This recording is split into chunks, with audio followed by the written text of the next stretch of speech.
નમસ્કાર. Welcome to Atulya IS and Gujarat career academy.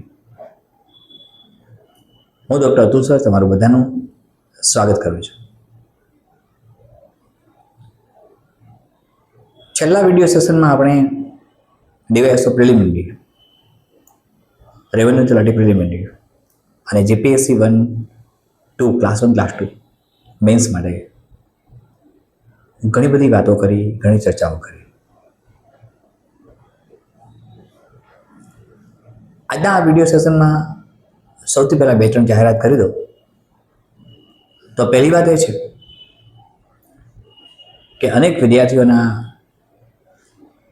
Messages આવ્યા, અનેક વિદ્યાર્થીઓએ રજૂઆતો કરી અને બધી જ વાતોને કન્સિડર કરતા મેં એવું નક્કી કર્યું છે કે ડીવાયએસઓ પ્રિલિમિનરી, રેવન્યુ તલાટી પ્રિલિમિનરી અને સાથે જીપીએસસી મેન્સ માટે મેન્ટરશીપ પ્રોગ્રામ અને કોચિંગ સંપૂર્ણ ફ્રી જાહેર કરીએ છીએ, એટલે કે નિઃશુલ્ક જાહેર કરીએ છીએ.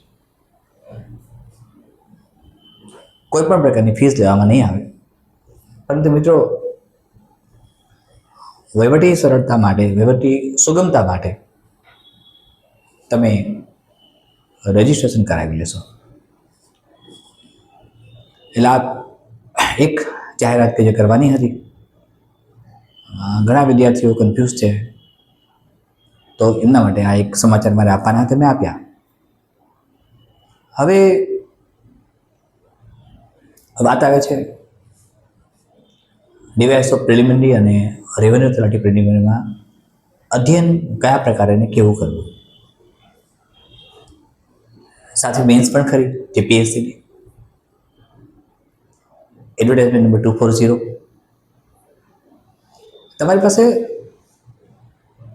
અનેક સંદર્ભ ગ્રંથો છે અને મેં વારંવાર તમને કહ્યું છે તેમ અતુલ્ય આઈએસ તરફથી તમને મળનારા આ બધા જ સેશન્સ માર્ગદર્શક સેશન્સ છે. તમે પોલિટીમાં એક આસ્પેક્ટ ભણી ગયા છો અને એ છે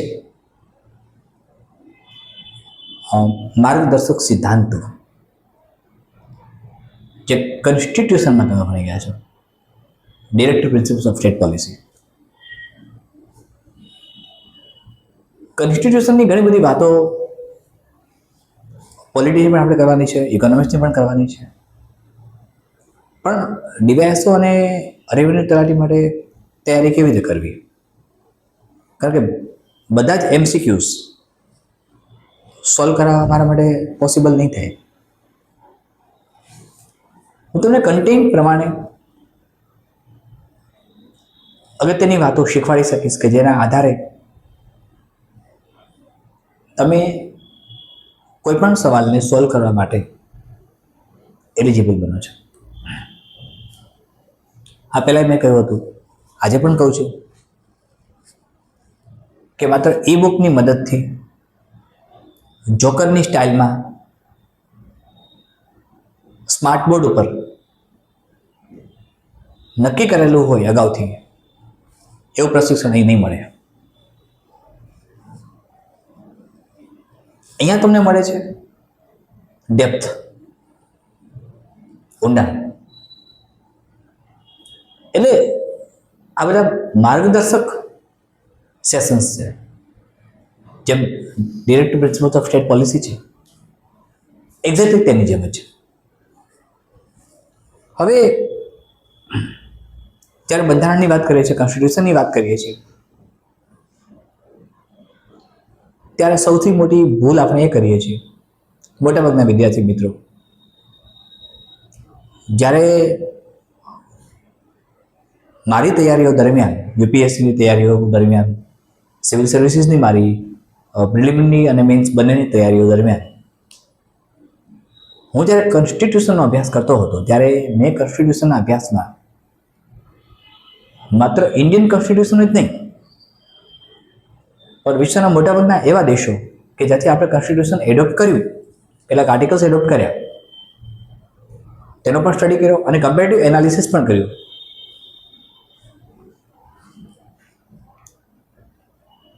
અપ્રોક્સિમેટલી 375 BC-માં પ્લેટો આવ્યા અને પ્લેટોએ ધ રિપબ્લિક આપ્યું. પ્લેટો સામાન્ય રીતે ફાધર ઓફ પોલિટિકલ ફિલોસોફી ગણાય છે. જો પોલિટિકલ ફિલોસોફીના ફાધરની વાત આવે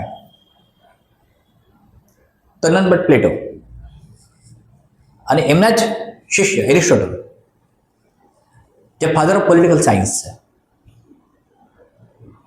હવે એક ફિલોસોફી અને સાયન્સમાં ડિફરન્સ છે. એરિસ્ટોટલ તો ફાધર ઓફ બાયોલોજી પણ છે.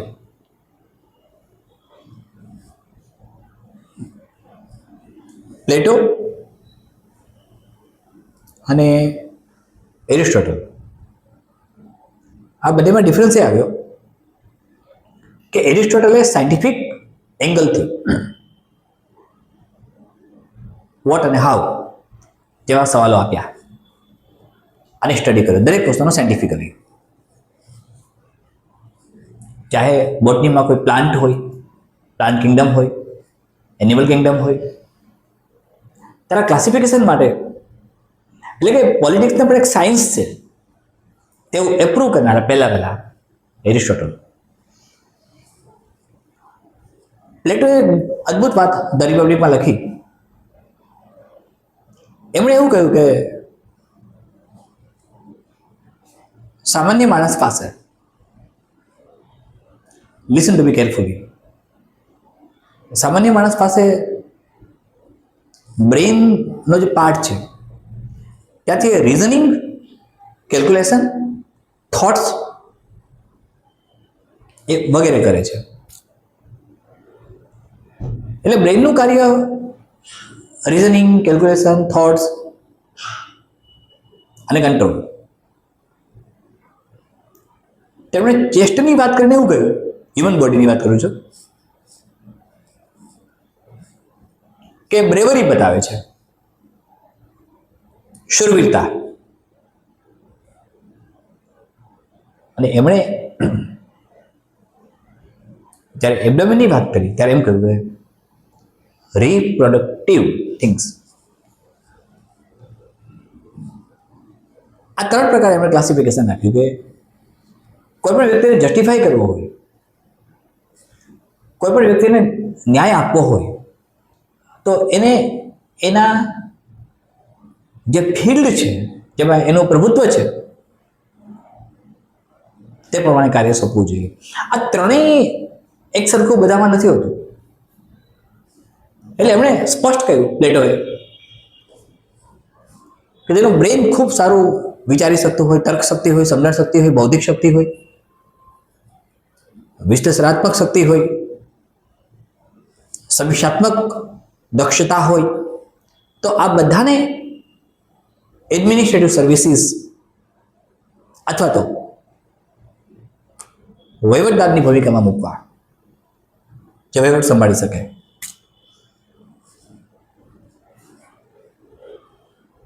ચેસ્ટના સંદર્ભમાં એમણે એવું કહ્યું કે જે બ્રેવ છે, શૂરવીર છે, એમને પ્રોટેક્શનનું કામ સોંપવું. એટલે સૈન્ય, army, I mean protection of the society. એબ્ડોમેનની વાત કરીને એમણે એવું કહ્યું કે ત્યાંથી બધું જ રિપ્રોડક્શન થાય છે. અને આના આધારે એમણે એજ્યુકેશનને એક ક્રાઇટેરિયા બનાવ્યો. હું વાત પ્લેટોની કરું છું. એમણે એવું કહ્યું કે એજ્યુકેશન ત્રણ પાર્ટમાં હોવું જોઈએ. આ વાત 375 BC પહેલાની છે. પ્રાઇમરી, સેકન્ડરી અને ટર્સિયરી. પ્રાઇમરી, સેકન્ડરી અને ટર્સિયરી.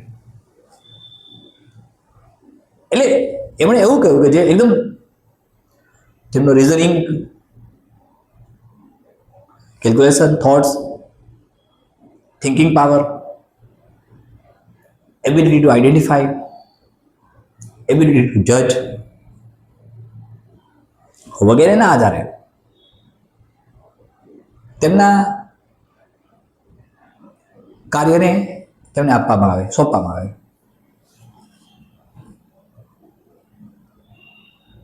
જો બ્રેવરી હોય તો એ પ્રાઇમરી કે સેકન્ડરી એજ્યુકેશન પછી એ સ્ટડી નથી કરતા, જરૂર પણ નથી. આ વાત હું પ્લેટોની કરું છું. અને એમણે એવું પણ કહ્યું કે જેને રિપ્રોડક્ટિવ વર્ક કરવાનું છે, for example મર્ચન્ટ્સ,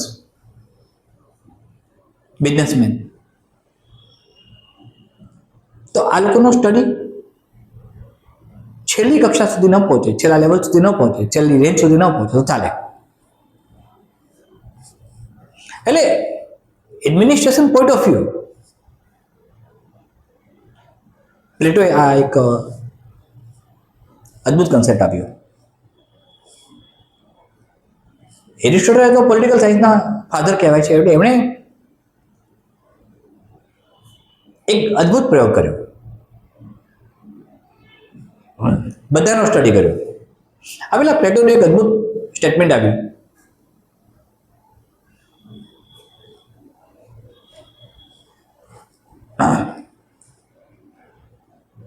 state is individual rated large.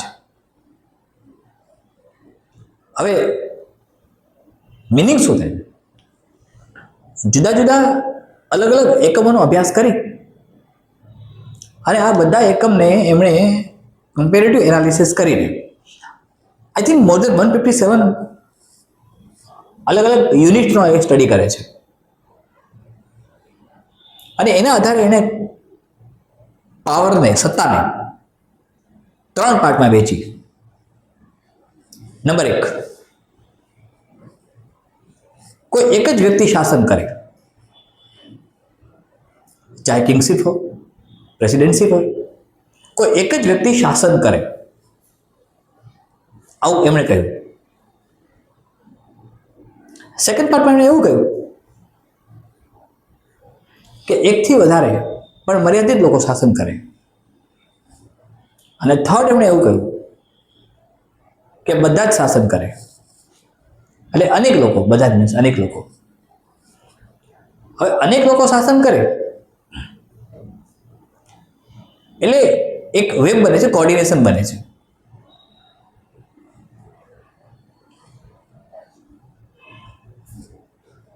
આપણે આ સેશનમાં આપણે એ વિચારવાનું છે કે એરિસ્ટોટલ અને પ્લેટોના વિચારો આજના યુગમાં કેટલા, આજના સમયમાં કેટલા બંધ બેસે છે.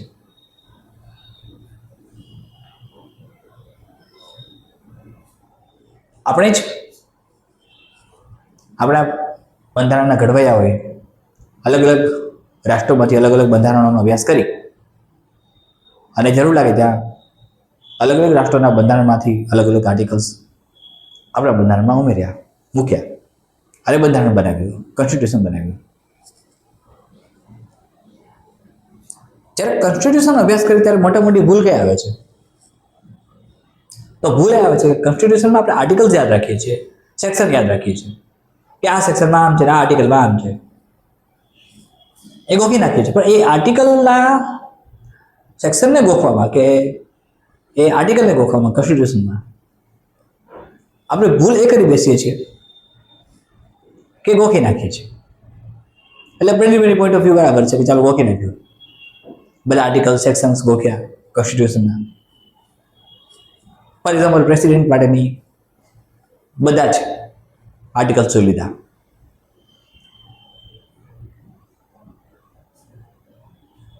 એટર્ની જનરલ માટેના બધા આર્ટિકલ્સ જોઈ લીધા. Corporator and auditor general of India માટેના બધા આર્ટિકલ્સ જોઈ લીધા. ઇલેક્શન કમિશન બોડી માટેના આર્ટિકલ્સ જોયા. ચીફ ઇલેક્શન કમિશનરના આર્ટિકલ્સ જોયા. ઓકે, પણ એ યાદ રાખીએ છીએ ગોખીને આપણે. પણ એક લાર્જ તમારે જ્યારે એ લખવાનું થાય છે મેન્સમાં, કારણ કે મોટાભાગની એક્ઝામ હવે મેન્સમાં આવી ગઈ. પ્રિલિમિનરી તમને સ્કેન કરે છે, તમારું સ્ક્રીનિંગ કરશે પ્રિલિમિનરી મિત્રો, પણ પ્રિલિમિનરી તમને તમારી મંજિલે નહીં પહોંચાડે, તમારા માટે એક રસ્તો ખોલે છે. તમે આગળ જાઓ છો અને ફરી એક એક્ઝામ આપવાની છે, અને એ મેન્સ, જેમાં બધું જ કામનું છે. એટલે કોન્સ્ટિટ્યુશનનો અભ્યાસ કરતા હોઈએ આપણે, જ્યારે આર્ટિકલ્સનો અભ્યાસ કરતા હોય, સેક્શનનો અભ્યાસ કરતા હોઈએ, ત્યારે એને રિસાઇટ કરવાની, ગોખવાની જરૂર નથી. આવી જ બીજી ભૂલ કરંટ અફેર્સમાં થાય છે. મોટાભાગના વિદ્યાર્થીઓ જે ગુજરાતી મીડિયમના છે એ ગુજરાત સમાચાર અથવા કોઈ ડિફિકલ્ટ પેપર્સ, સંદેશ જે પણ છે એનો સ્ટડી કરતા હોય.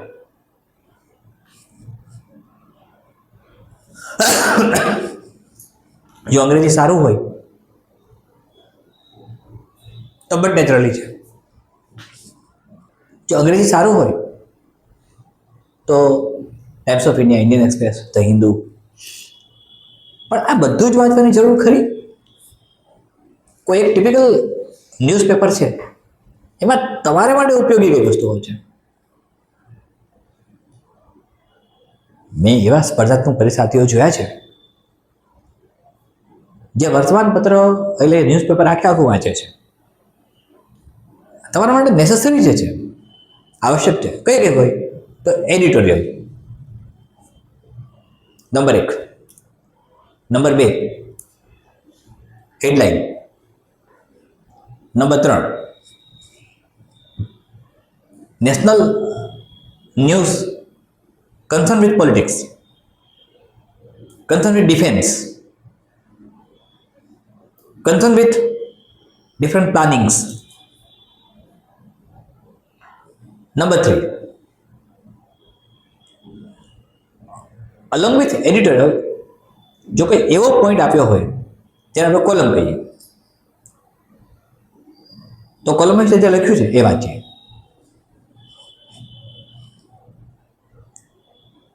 અમારા સમયમાં હિઝ એક્સેલન્સી ખુશવંતસિંહ ખૂબ પ્રખ્યાત હતા. તો આ એક પેપરને વાંચવાનો, ન્યૂઝપેપરને વાંચવાનો કન્સેપ્ટ છે. અનનેસેસરી નહીં વાંચીએ.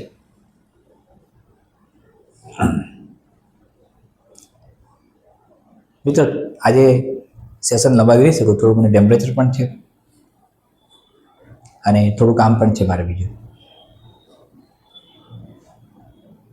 એટલે બધું કન્સિડર કરીને આપણે ફરીથી મળીએ છીએ આવતીકાલે. આપણે આપણા સેશનમાં આગળ વધીશું. મેં જાહેરાત કરી દીધી છે, રજિસ્ટ્રેશન તમે કરાવી લેજો. અને આ ઓપન